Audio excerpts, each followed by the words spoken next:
Order order. আসামির মাদকাসক্তি প্রমাণিত হওয়ায় বাচ্চার কাস্টডি মা ফারজান আক্তারকে দেওয়া হবে।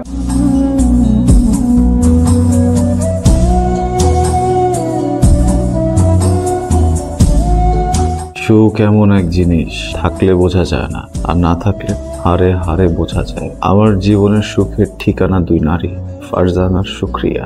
ওদের হারানোর পর আমি বুঝতে পারলাম আমি কি হারিয়েছি, আর এরপর সিদ্ধান্ত নিলাম আমাকে সুস্থ ও স্বাভাবিক জীবনে ফিরতে হবে। যতই ভাবি আর খাবো না, ততই আবার ক্ষুধা চেপে বসে, শরীর কামড়ায় ছটফট করে।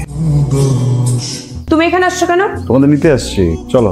আমি একটু ক্লিন হওয়ার চেষ্টা করতেছি, বুঝছো ফারজানা? চলো না, আমার একটু সাপোর্ট করো। তোমার মতো একটা অমানুষকে সাপোর্ট করার কোনো কারণ নাই। কুত্তার লেজ কখনো সোজা হয় না, আর আমার বাচ্চার সাথে দেখা করতে তুমি কোনোদিনও আসবা না।